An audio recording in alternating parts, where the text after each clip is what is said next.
All right, it's 10:30, and just to clarify, because I got this question in the song.yrk.link, if you want to submit a song that's in another language other than English, that's totally fine, but just really make sure that it's school appropriate, because I'm not very good at combing through lyrics from other languages that I don't speak. And also, if you're going to request a song that's longer than 10 minutes, please don't have it be random noises. This is pointed directly at the person who suggested an hour of box fan white noise.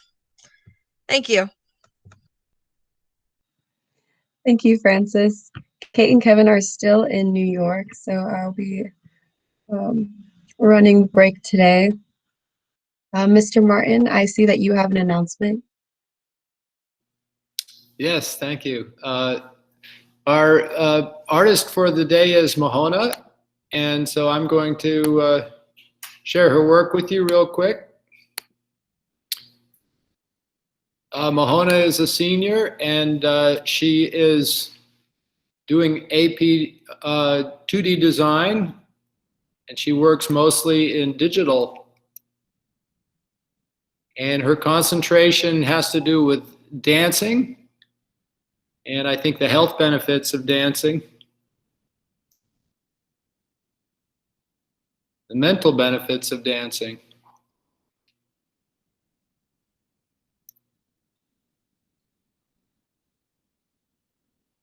She's really been exploring vivid colors this semester.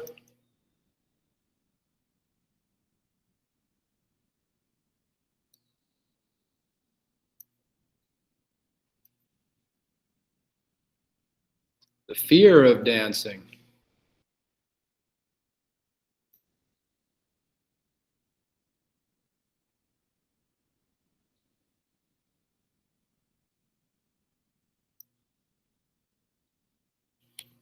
Thank you, Mahona, for sharing with us.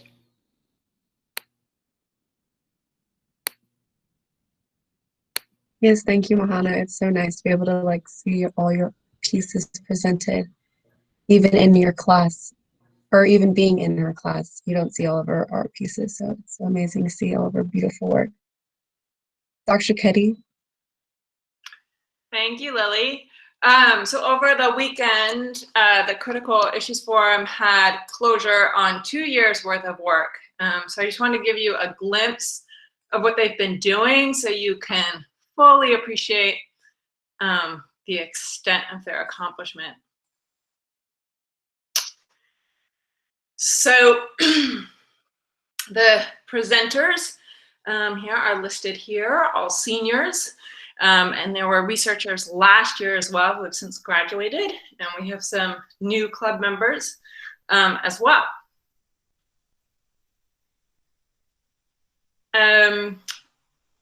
First of all, let me just verify, can you see my screen? We can see it. Thank you. So over the course of 2 years, they met with a lot of experts. We took a field trip to MISS. We hosted a few guest speakers. CIF had a lecture series. These students hosted a MUN simulation at York, and I can't tell you how many hours they put in after school, during club meetings, and at home, producing the script, the presentation, and the video, which was a 10 to 15 minute video for the final presentation. So just a glimpse at the conference this year. These were the schools that participated. You might recognize Choate Rosemary. You definitely recognize Monterey High School. And then a number of schools from Japan and Russia. The theme this year was the role of youth as change agents. And the former Governor Jerry Brown was the keynote speaker. Topics really ranged, as you can see on the left. And after they explored a topic, they would propose a solution or reported on an action that they took. And those really varied, from adding an 18th Sustainable Development Goal to creating curriculum for schools, and hosting a Children's Peace Convention. So the basic idea, right, is the overall objective is essentially world peace, treaty by treaty. And this is kind of the beginning stage of learning everything there is to know in order to take those steps. There was a joint project between an American and a Russian school, which was exciting because part of the purpose of the conference is just to get young people from different countries together as a peace building measure in its own right, and especially those that are interested in being diplomats in the future. Here's a picture of some students from the Russian school.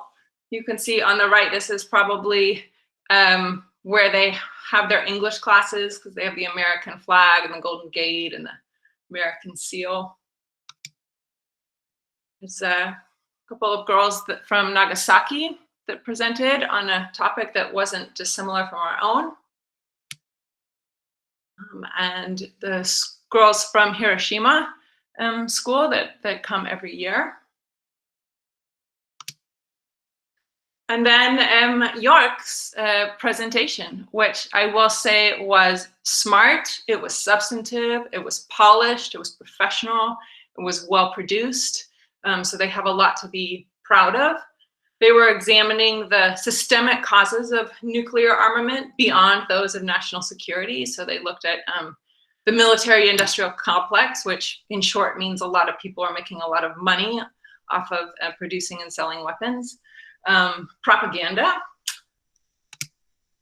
a sort of lack of civic engagement and awareness around the issue. And then they talked about the action that they took, which was the Model UN simulation. I'm not going to say more because Jasmine and Sarah, their Global Scholar Project is on this, and they're going to explain that in more detail. So that is tomorrow, second period in my room. So if you're free, please do stop by. And so please unmute and join me in clapping for all of these students and all their.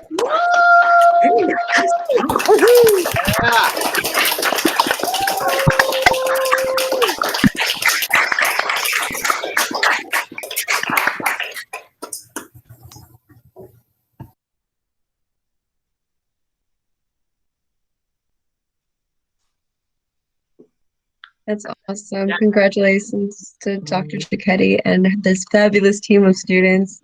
It's such an honor to be able to be in the same class as them. Does anyone else have any more announcements? Mr. Bloom and I have a real quick announcement just reminding you about Summer Bridge. All members of the York community are eligible to be part of it. So please be thinking about that and all the options. We're adding more things every day, and essentially. So keep an eye on, and we'll roll out. And at the end of, probably the end of each cycle, when we've got a second break, we'll sort of update you on new things that have been added. Lots of great opportunities for the summer. Thanks to all. Have a great day. So just to put a finer point on that, if you are a graduating senior, yes, you can take part in Summer Bridge this summer. It's very exciting. I know a couple seniors that were showing interest in this summer program. So I'm glad that they'll be able to participate. Mr. Jay-Z. Thanks. Hey, everyone. A quick announcement. Now that we are 3.5 weeks into our return to campus, I want to bring up something that we really haven't brought up as a community yet. And that is that we are so grateful for all of you, the students, and the faculty for all the work that you've put in to implement this plan. You've been patient as we've worked to figure out the best ways to pull it all together. Our goal has been to maintain quality learning experiences as much as we can in the pandemic, but also to offer flexibility to you all to come to campus or not. We know that nothing is perfect in COVID times, but I hope that our return to campus has been smooth for all of you. We're continuing to tweak and modify, and I just want to thank everyone for your hard work and your understanding. Amazingly, we only have 2.5 more cycles, and then we have final assessment week. There are many teachers not giving final assessments during that week. Some are. We'll send you information on assessment week just in a few days with the schedule and logistics. But in the meantime, I just want to thank everyone again for all that the work that you put in, and stay strong in these remaining few weeks. Thanks. Thanks, Lily.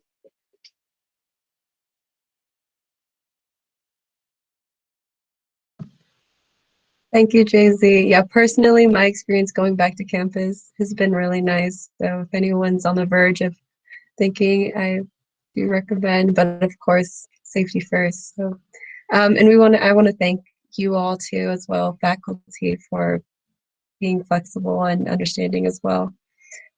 Miss Berry.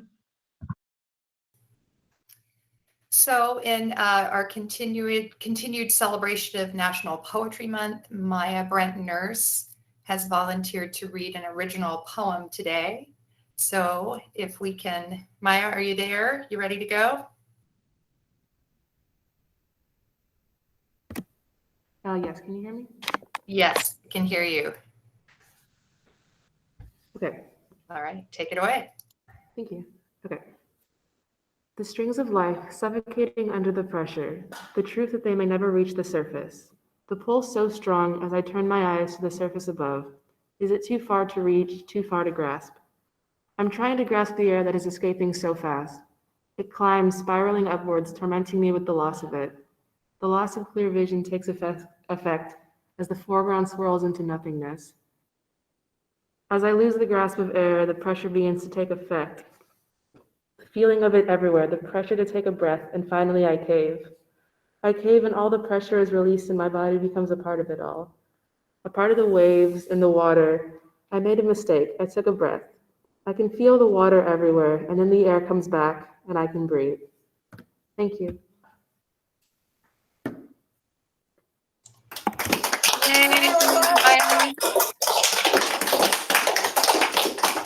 Oh my God.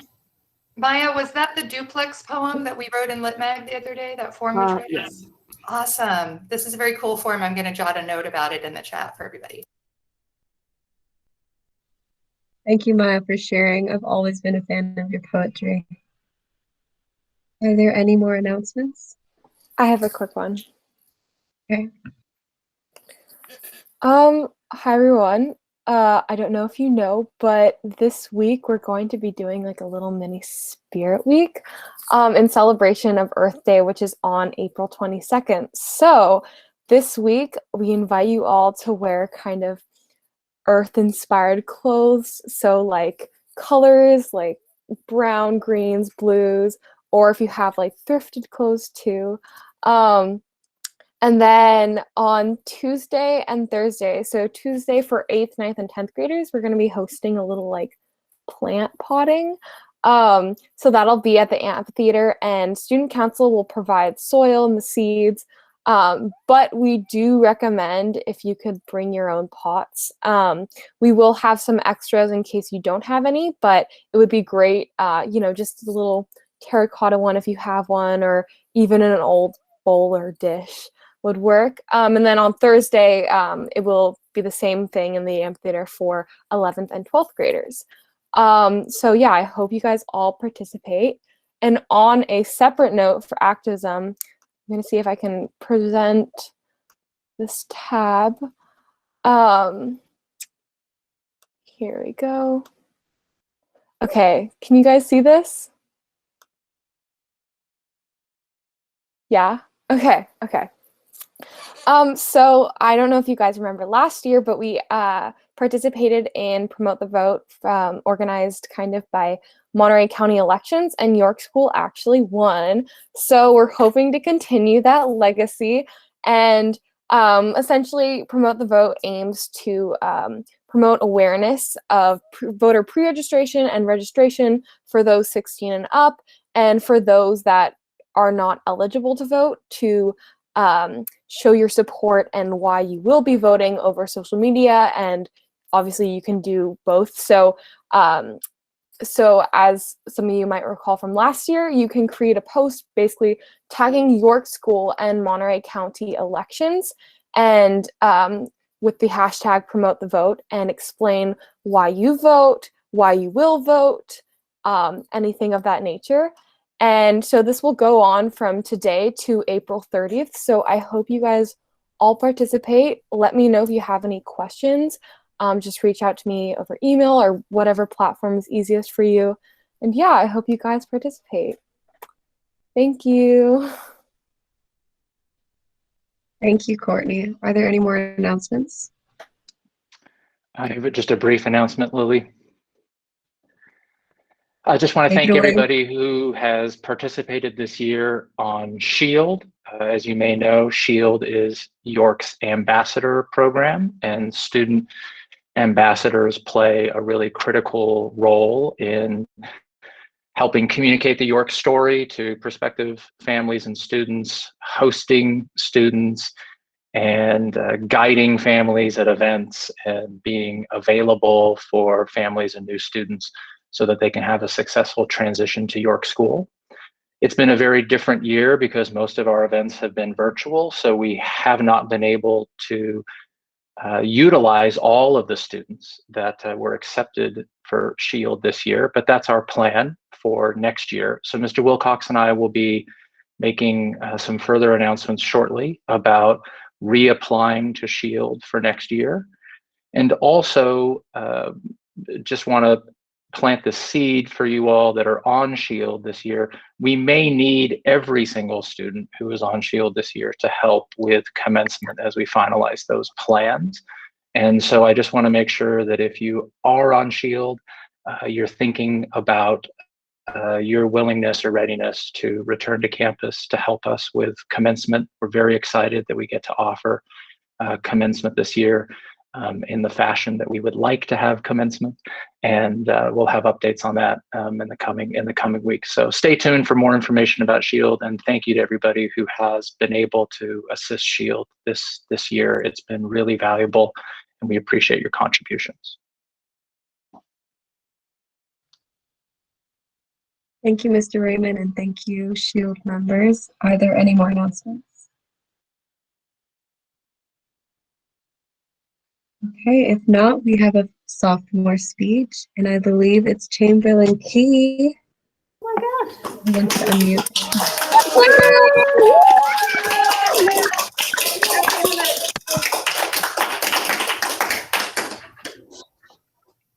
My head ached, stronger than it normally did.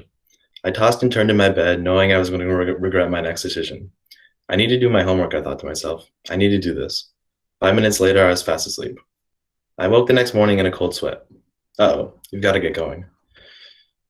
Yes, you do. My covers flew off instantly, exposing my bare arms and legs to the brisk morning air. I shot out of bed and snapped my head towards the clock. 7 a.m. I've got time. There'd be no breakfast that morning, no shower, no sleeping in. Business as usual. I fumbled towards the other side of the room where my backpack lay. My arms reached out to grab it. This is heavier than usual, I thought to myself. With one swift motion, the bag was in my hands. Out came my notebook, tattered and worn from being carelessly thrown into my backpack. Then my laptop. Due today, Algebra 1, Unit 4 test corrections. Oh, Haiku, what would I do without you?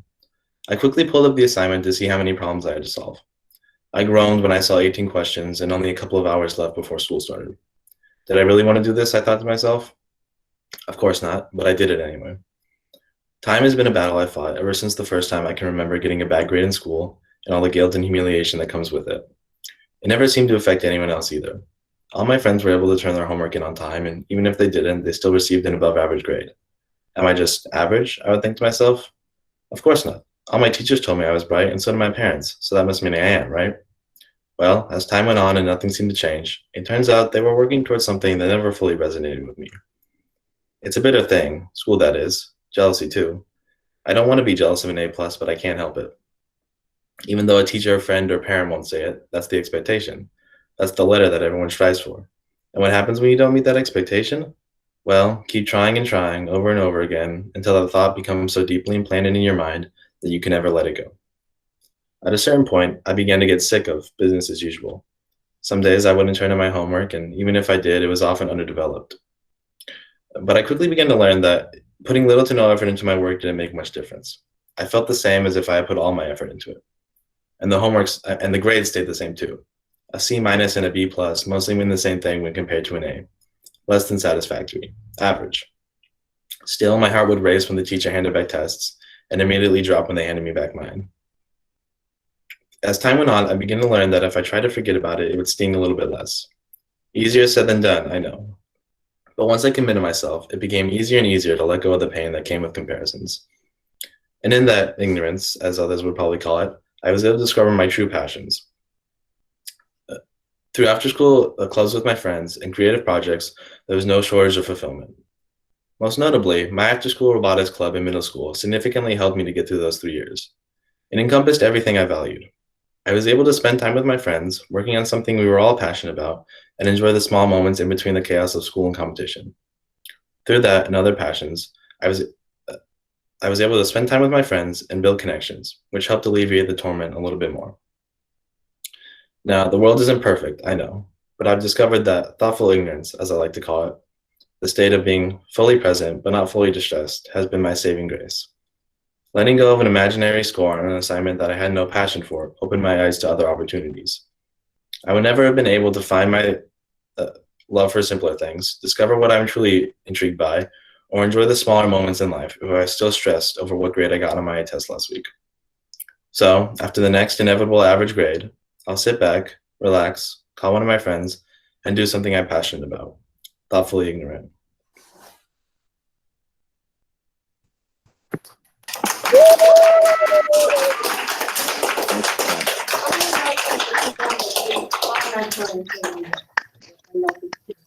Awesome speech, Chamberlain, and so relatable. I might have to quote your sophomore speech on my next test or something. And also, thank you for sharing. Your mind shift is very inspiring message. And I wish there was a Kate or a Kevin to follow after me. I have so much respect for them for being able to think on the spot and be able to say some things. But with that, thank you all for coming to debate. Lily, let me just disabuse poor younger people that may truly think that it is our expectation that you get an A+. It isn't. That's just a measure of how you're doing. It really, really isn't a teacher's expectation. I know you'll never believe that, but we have to say it anyway. Yeah, that's just for our part. Thank you, Mr. Daniel. And with that, have a great Monday and go to class. Thank you all.